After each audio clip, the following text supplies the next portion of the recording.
So, normal ito guys, kaya wag kayo masyadong mawalan ng pag-asa, no? Normal lang na magkaroon ng problema. In the near future guys, medyo magtutuloy pa to kasi may, kumbaga parang hindi pa siya agad-agad na mariresolve itong mga problema na pinagdadaanan nyo. Pero ang maganda nito is yung mga leksyon na tututunan nyo kung ano yung mga matututunan mo dito sa problema na to, okay? And may iwasan mo na siyang maulit.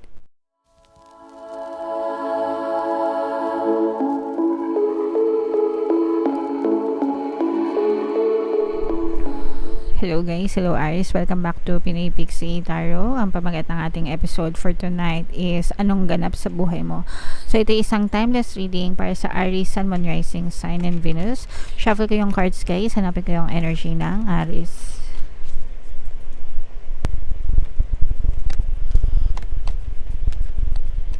Eto guys, so Aries, kayo ay na-represent ng King of Forces sa ating spread. Medyo naninega yung energy nyo mga kapiksi. Titingnan natin kung ba't ganyan guys. Titingnan natin kung lalabas siya sa spread. So ito guys, combination ng positive and negative energy. General reading lang mga kapiksi. Pwede mag-resonate, pwedeng hindi. Ito nasa baba guys, ito ay timeless, no? Pag sinabing timeless guys, anytime pwedeng mag-resonate ha. Kapag hindi kayo naka-resonate right now, pwede nyo siyang balikan next time, next year, next month. During those time baka mag-resonate na sa inyo yung mga messages mga kapiksi. Okay? So ito guys, nakikita natin, ito yung sa baba, ito yung recent past nyo, yung sa gitna yung present, and then itong sa taas yung possible future nyo. So yung sa past mga kapiksi, maganda yung energy nyo sa past, okay? Kasi nakikita natin dito talaga na maalwan yung inyong pakiramdam sa inyong recent past, wala kayong masyadong problema. And nakafocus kayo sa inyong mga goals, no? Nakafocus kayo sa, kumbaga parang may direction yung buhay nyo, may magandang direction. Very optimistic yung iba sa inyo. Ibig sabihin ng optimistic guys, positibo yung pananaw sa buhay, always looking for the bright future ahead of you, and maganda na may mga taong tumutulong sa inyo. There were a lot of people na nag-encourage sa inyo na gawin ito, gawin ganyan. Maganda din yung connection nyo sa ibang tao, especially guys kung let's say for example nagnenegosyo kayo, may negosyo kayo, or nagtatrabaho kayo ganyan. Maganda yung inyong relationship department. Hindi lang siya sa romantic relationship, pero yung pakikisama nyo sa ibang tao, pakikipag-usap nyo, pakikisalamuhan nyo sa ibang tao, ganyan. Maganda. And nagbigay yan sa inyo ng mga magagandang kaalaman din, no? Kumbaga parang may mga na-discover nyo, parang may mga na-discover kayo na dito pala ako magaling, ito pala yung best asset ko, ito pala yung strongest links ko, yung mga ganyan. So parang na-discover mo sa recent past mo, na-discover mo kung saan ka magaling, na-discover mo kung ano yung mga potential mo, ganyan, na-discover mo kung, and for some of you, parang na-discover nyo rin kung ano yung gusto nyong gawin sa buhay nyo. Okay? Kasi sometimes parang kapag naka-autopilot tayo, para tayong robot na parang gigising tayo sa umaga, magtatrabaho, matutulog, gigising sa umaga, matutulog, magtatrabaho, matutulog. So yun yung sinasabi na autopilot, no? Pero yung iba sa inyo parang nakita nyo, parang na-discover nyo kung ano yung gusto nyong gawin talaga, yung purpose nyo, kumbaga. May mga ganun no? Sometimes bigla na lang magkiklik, ayoko na pala magtrabaho, ito pala yung gusto kong gawin, ito pala yung calling ko, diba? So yeah. So may mga ganun kayong klaseng energy, Aries, sa inyong recent past. Comment down below, no, if naka-resonate kayo, if story nyo ba yan. And ito naman guys, yung nakikita natin sa inyong current circumstance, kaya kayo yung iba sa inyo aligaga, balisa, negative yung energy guys, kasi may mga pagsubok, no? Yung iba sa inyo may mga pagsubok na pinagdadaanan mga kapiksi. For some of you guys, parang feeling ko naka-receive kayo ng shocking news, no? Shocking news, as in balita na parang kinagulat nyo talaga, na parang hindi nyo inaasahan, unexpected news, no? Na parang nagdala siya ng shock, pagkagulat, pagkabigla, kaya nga shocking news. something na hindi nyo ina-expect mga kapiksi, okay? And okay lang yan guys, kasi may mga times talaga na dadating yan sa buhay natin, no? Pero wag kayong mag-alala, malalampasan nyo rin yan mga kapiksi. I'm sensing na for some of you, maaring nagkaroon kayo ng meeting or usapan, para nagkaroon kayo ng agreement, no? Pwedeng negosyo ito guys, or pwede rin sa trabaho na parang or project, if meron kayo mga projects, let's say for example, yung negosyo nyo, project-based, ganyan. Or yung company nyo, ganyan. Parang merong deal na hindi tumuloy, ganyan. Tapos parang nagbigay siya ng multiple problems sa inyo, no? Parang mga ganon. Parang nakapag-prepare na kayo and all, tapos parang last minute, nag-back out. May mga ganon, no? So, parang nag-back out dito yung mga kausap nyo, mga kapiksi. And, yun nga, yung iba sa inyo, nagdadanas ng problem. So, normal ito guys, kaya wag kayo masyadong mawalan ng pag-asa, no? Normal lang na magkaroon ng problema. In the near future guys, medyo magtutuloy pa to kasi kumbaga parang hindi pa siya agad-agad na mariresolve itong mga problema na pinagdadaanan nyo, pero ang maganda nito is yung mga leksyon na tututunan nyo kung ano yung mga matututunan mo dito sa problema na to, okay? And may iwasan mo na siyang maulit. At saka yung iba sa inyo parang nagkakaroon ng takot in the future na parang you are afraid to commit the same mistake again. So, medyo magiging cautious ka na. Pag sinabing cautious, mag-iingat ka na sa iyong future mga kapiksi, kasi gusto mo lang i-mitigate yung risk, bawasan yung mga risks, ganyan. Bawasan yung impact ng risks sa buhay ng mga kapiksi. Pero yun nga, parang hindi naman sabi ko nga sa inyo, yung parang hindi siya agad-agad mariresolve, no? Pero malalampasan nyo to guys. So, unti-unti lang, unti-unti. Meron siyang negative impact sa inyo talaga. Magdadala siya ng negatibong impact sa buhay nyo.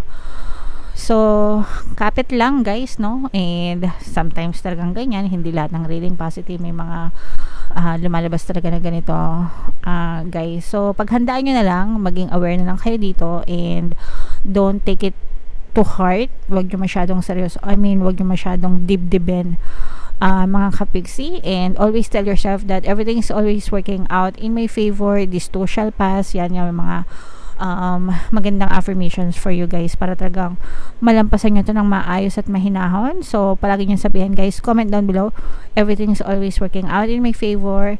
This too shall pass. Lilipasin din ito, malalampasin din ko din ito. So, sa mga kapiksi natin na na-experience nyo na yung mga problema right now guys, i-comment nyo lang sa baba. Lilipas din to, this too shall pass, malalampasin ko rin ito, kayang-kaya ko to, okay? So, don't ever give up, Aries. Okay lang yan, kayang-kaya natin yan, okay? So, tingnan natin, Aries, kung ano yung mga mensahe para sa inyo guys. Shuffle natin to. Habang sinashuffle ko to guys, panoorin nyo muna tong video natin regarding sa ating paano mag-manifest ng abundance video course. Kapiksi, sawa ka na ba sa mga struggles at hirap sa buhay mo? Masipag ka ba at masikap sa buhay ngunit hindi ka pa rin umaasenso? Ilang beses ka na bang nag-attempt magnegosyo at mag-invest pero palagi ka pa rin nalulugi? Sa pagkakataon na ito ay maaaring may subconscious beliefs ka na nagiging balakid sa iyong pag-unlad at pagyaman. Introducing, paano mag-manifest ng abundance video course. Dito ay matututunan mong ma-overcome ang mga balakid mo para tuluyan ka ng umunlad, umasenso, sumagana, maging matagumpay, successful at maswerte sa iyong kabuhayan, pera, trabaho, negosyo, salapi at kaperahan ng bonggang-bongga. Dali, mag-send na ng email sa pinoypixietarot@gmail.com at simulan na ang iyong pagyaman ngayon. Alright, so gusto mo bang yumaman, kapiksi? Kung gusto mong yumaman, umandad at umasenso ng bonggang-bongga, mag-avail ka na ng course guys, kasi sobrang ganda talaga yan. And good news mga kapiksi, no, dahil Christmas season ngayon, may Christmas sale tayo hanggang December 31 guys. Magbibigay ako ng 10% discount plus 1 free pampaswerte subliminal, kaya mag-avail na kayo mga kapiksi. Meron din tayong email coaching, manifest your desires using the law of attraction. If man kayo mga specific na gusto nyong i-manifest, pwedeng love and relationship, pwedeng money or career, pwede kayong magpabook ng email coaching session with me. Mag-send lang kayo guys ng email sa pinoypixietarot@gmail.com. So, ito guys, yung mga messages para sa inyo ng inyong mga gabay. So, ito guys, maganda ito kasi blessing ito. So, ito yung lumalabas yung rainbow mga kapiksi pagkatapos ng pagsubok, 'di ba? So, currently kasi sa sitwasyon nyo, sabi ko nga sa inyo, may mga problema na pinagdadaanan yung iba sa inyo. Sabihin nating delubyo, medyo mabigat na problema, pero pagkatapos nito mga problema guys, 'di ba? Blessings ang kaakibat niyan. There's always a rainbow. There's always a rainbow mga kapiksi after the rain, after the storm, 'di ba? There's always a rainbow after the storm mga kapiksi. So kapag nalampasan niyo na itong mga problema na to guys, biyaya ang kapalit nito sa inyo mga kapiksi. At the end of the rainbow, there's a pot of gold. Okay, so ibig sabihin may mga blessings na kaakibat ito. So tiyagain lang natin mga kapiksi, no? Sabi ko nga sa inyo, normal na magkaroon tayo ng problema. Walang taong hindi namumroblema mga kapiksi, kahit baby, di ba?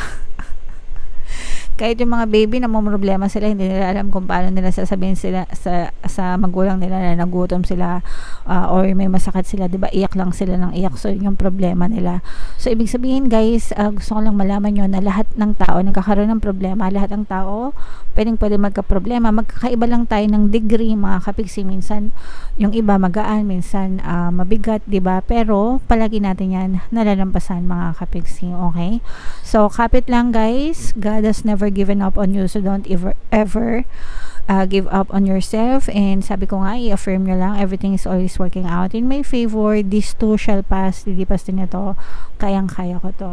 And time for a nap mga kapiksi, no? Magpahinga, lalo na doon sa mga kapiksi natin na pagod na sa mga problema. Wag nyo masyadong dibdibin mga kapiksi. Give yourself some break. Have a KitKat. Joke lang. Magpahinga din mga kapiksi, no? Pinapatawa ko lang yung iba sa inyo para hindi naman masyadong mabigat kasi medyo negative tong reading na to guys. So magpahinga mga kapiksi. Kung kayo napapagod, walang masama magpahinga guys. Deserve nyo yan mga kapiksi. Baka masyado na kayong balisa, baka masyado na kayong natuturete mga kapiksi. So huwag nyo muna masyadong isipin, no? Mag-relax muna, mag-chill muna ng konti mga kapiksi. Deserve nyo magpahinga. Baka yung iba sa inyo nagsusuffer na yung inyong health, di ba? Mental, physical, emotional, even yung spiritual health natin. Pasensya na kayo sa boses natin, medyo namamaos na tayo. So yun yung negative na masyadong, yun yung nagiging negative impact sa buhay natin kapag masyado nating iniisip yung mga problema. So medyo kailangan natin magpahinga mga kapiksi para hindi din maapektuhan yung ating kalusugan. Okay? Alright, so comment down below, Aries, if feeling nyo nakaresonate kayo dyan sa mga messages na yan guys. Ito yung ating 2024 kapalaran. Kung hindi nyo pa napapanood mga kapiksi, panoorin nyo na, super nice, super ganda. And ito naman yung ating success stories na kung paano mag-manifest ng abundance video course. Click here to subscribe mga kapiksi. Thank you for liking, sharing, and subscribing, and see you again next time. I love you all guys. Have a nice day. Bye-bye.